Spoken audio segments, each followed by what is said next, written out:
Anima Tiwari has a 6th grade education, but this 50-year-old grandmother is on the front lines of a methodical surveillance program that's one of the world's most successful campaigns against tuberculosis, in a country that's especially vulnerable to the disease. Bangladesh is densely populated, making it a perfect environment for tuberculosis, an airborne disease that's spread mainly by coughing and spitting. Each year, some 300,000 Bangladeshis develop the crippling lung disease, which also wreaks havoc in their families, says Fazil Hassan Abed. Tuberculosis tends to debilitate people in prime of life. In other words, we see more among adults than children. So therefore, it has a great impact on family in terms of losing a livelihood earner in the family. In 1972, Abed left his job as an oil company executive and started an organization to tackle poverty and illiteracy called the Bangladesh Rural Advancement Committee. Today, BRAC, as it's commonly known, is a $250 million nonprofit running education, nutrition, small enterprise and loan programs, and most of the campaign to control TB, a disease that can be controlled with antibiotics. The treatment still is quite good in the sense that efficacious treatment is available and it can be treated and people can get well. The challenge is finding the infected people, getting them on, and keeping them on their medications. Working through its chapters across Bangladesh, the Rural Advancement Committee has assembled an army of women volunteers that it trains to look out for tuberculosis. How does TB spread? By sneezing and coughing. How does it get transmitted? Through the air. Today, Amina Tiwari is one of 70,000 village health workers across the country. Her task every morning is to visit 15 neighboring families. She was trained to look for hallmark symptoms that may indicate TB. Sore throat, fever, shivering. If anyone has symptoms for 3 weeks, I give them a cup for collection, or I take them to the cough collection center.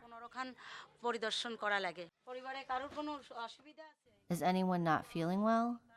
Tiwari carries a notebook to keep track of her visits and a bag with various everyday drugs like painkillers and rehydration salts.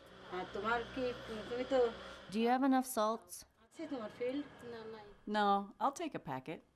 She gets these over-the-counter type medicines from the Rural Advancement Committee and is allowed to sell them for a small markup. For Tiwari, a widow who lives with a son and daughter-in-law, it's an important source of income. Now I have some of my own earnings. It's very important. I can give some money to my sons, to their families, for my grandchildren. Tiwari encountered a neighbor she's been hounding for some days. I don't have any appetite. I've told you numerous times to get tested. Let me look for some specimen cups. Now take one sample right after dinner, around 9 or 10 p.m. In small towns across Bangladesh, health volunteers bring people with possible TB symptoms to what they call cough collection centers. Patients and sputum samples are carefully registered. Typically, about 1 in 10 cases turns out positive. The TB program collects the equivalent of $5 from the patient, who then begins an antibiotics regimen that usually lasts 6 months. However, the medicines are handed not to the patient, but to their health volunteer. It's a key to the program's success. In most cases, what happens is that after 1 month of drug taking, the patient feels quite okay, normal, and then he gives up. And nobody is following up with the patient. An incomplete course of antibiotics can spawn drug-resistant strains of tuberculosis, which are much harder to contain. A recent World Health Organization report found sharp increases in multi-drug-resistant TB, especially in countries of the former Soviet Union and China. So every day, patients like Bashanti Tiwari show up at Amina Tiwari's house. They're not related. Bashanti is 3 months into her 6-month treatment. Amina Tiwari will hand her patient every pill in the prescription and watch it go down. What keeps patients coming back, even when they feel better? they'll get back their $5. It doesn't seem like a lot, but by this country's per capita income, that's 2.5 days' wages. Detection rate is 90%, the cure rate is more than 95%.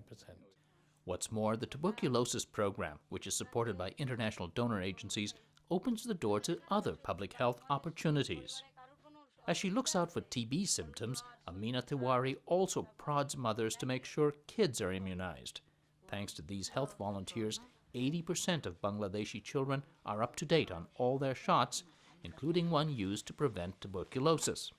If you can improve immunization rate of children, there will be less infant mortality and better life expectancy. We are also trying to improve health of women. So we are looking at maternal health, neonatal health, and so on. Of course, also with better nutrition and education, we will have a better life expectancy in this country. More immediately, Abed says tuberculosis could quite possibly be eradicated here in 10 to 15 years.